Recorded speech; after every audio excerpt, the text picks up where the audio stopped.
Hello. তো যারা হইলো গিয়ে ন্যাশনালের ১ম মেরিট লিস্টে চান্স পাইছেন, তাদের কিন্তু চূড়ান্ত ভর্তি ফর্ম যেটা, সেটা কিন্তু অনলাইনে এখন ন্যাশনাল যে ওয়েবসাইট, সেটা কিন্তু প্রকাশ করে দিছে। তো যারা এখনও ফিল আপ করেনি, তারা কীভাবে ফিল আপ করতে হবে, তা আমি এই ভিডিওতে দেখাই দিচ্ছি। তো এখন হলো গিয়ে ৫ তারিখ এখন প্রায় 11:30টার মতো বাজে। তো ওদের একটা সমস্যা ছিল যে চূড়ান্ত যে ভর্তি ফর্মটা, সেটা এতক্ষণ আসতেছিল না। তো এটা কিন্তু ওরা ঠিক করে দিছে। তো আপনি কীভাবে যাবেন, আপনি নর্মালি লিখবেন নিউ অ্যাডমিশন লিখবেন। লেখার পরে প্রথমেই তো আপনি যে পেজটা আছে সেটার মধ্যে চলে যাবেন। চলে যাওয়ার পরে এখন আপনি যেহেতু অনার্সের অ্যাপ্লিক্যান্ট, তো আপনি চাইলে এখান থেকে সরাসরি ক্লিক করতে পারেন, অথবা আপনি চাইলে অ্যাপ্লিক্যান্ট লগ ইন, সেখান থেকে অনার্স লগ ইন থেকেও ক্লিক করতে পারেন। ওকে, তো আমি এখান থেকে অ্যাপ্লিক্যান্ট লগ ইন থেকে ঢুকে পড়লাম। তো এখানে আপনার হলো গিয়ে অ্যাপ্লিক্যান্ট আইডি আর পিনটা যাবে। ওকে, তো আমি আমার অ্যাপ্লিক্যান্ট আইডিটা দিয়ে দিই।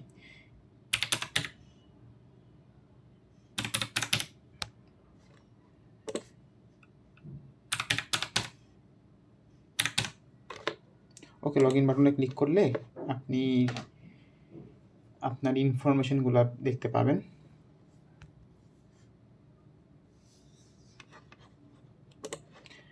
ওকে, তো এখানে দেখাচ্ছে যে আমি পলিটিক্যাল সায়েন্স তেজগাঁ কলেজে ফার্স্ট মেরিট লিস্টে চান্স পেয়ে গেছি। তো এখান থেকে আমি জাস্ট অ্যাডমিশন ফর্মে ক্লিক করে আমার অ্যাডমিশন যে চূড়ান্ত ভর্তি ফর্মটা আছে সেটা ফিল আপ করতে পারবো, অথবা আমি চাইলে এখান থেকে কিন্তু ক্লিক করে ভর্তি হতে পারবো। ওকে, তো ক্লিক করে দিলাম। ক্লিক করে দিলে দেখবেন যে আপনার নাম, father's name, mother's name, subject, college name আর কলেজ কোডটা কিন্তু অটোমেটিক্যালি চলে আসছে। আর বাকি কি যেগুলো আসে নাই সেগুলো হলো গিয়ে আপনাকে ফিল আপ করে দিতে হবে।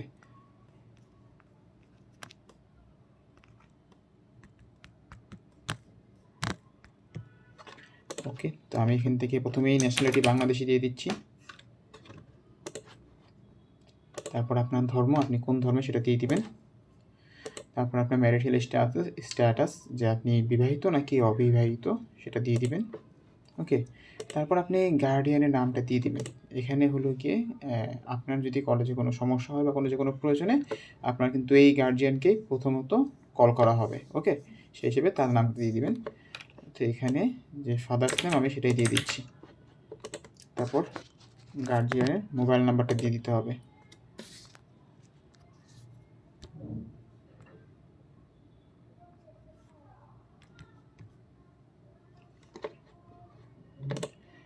তো আমি এখান থেকে ফোন নাম্বারটা দিয়ে দিচ্ছি।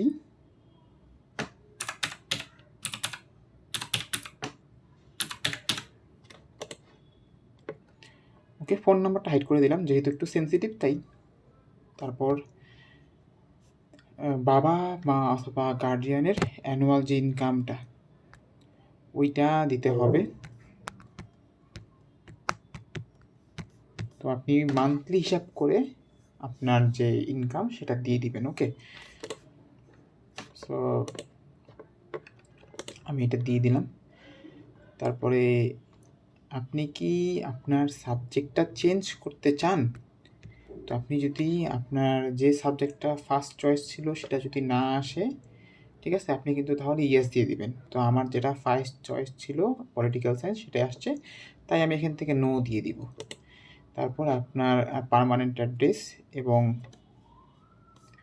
প্রেজেন্ট অ্যাড্রেসটা দিয়ে দিবেন। তো আমি এখানে প্রেজেন্ট অ্যাড্রেসটা দিয়ে দিচ্ছি। এটা আমি একটু চেঞ্জ করতে হবে।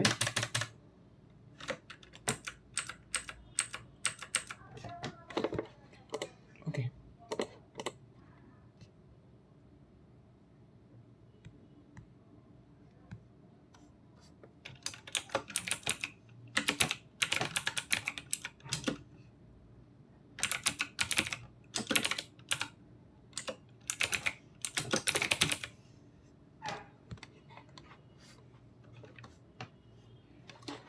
আর এখান থেকে পার্মানেন্ট অ্যাড্রেসটা দিয়ে দিতে হবে।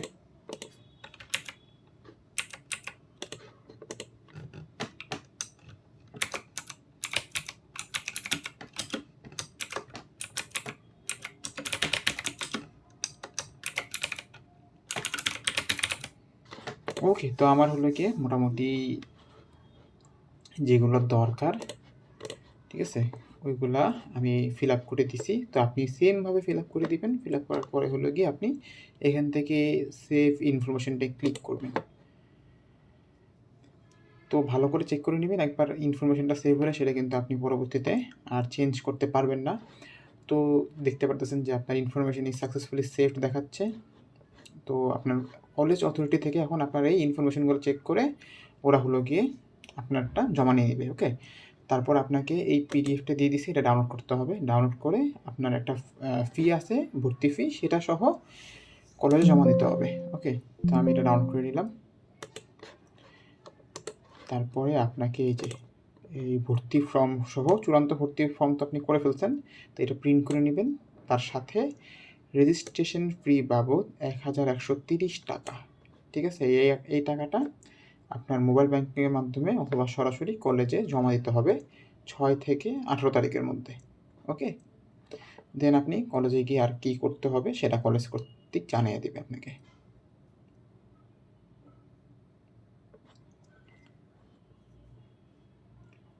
ওকে, তারপর হলো কি আপনাকে যে আপনার যে ছবিটা দিয়েছেন সেই ছবির সাথে কলেজের যে ছবি, হ্যাঁ, শিক্ষার্থীর ছবি, সেটা যাচাই করে দেখবে। যাচাই করে চূড়ান্ত ভর্তি নিশ্চয়ন করবে, এটা কলেজ কর্তৃপক্ষ করবে, তাই আপনার কিছু করতে হবে না। ওকে, সো আপনি গিয়ে এই প্রথমত এইটা সহ কলেজের টাকাটা জমা দিয়ে দিবেন।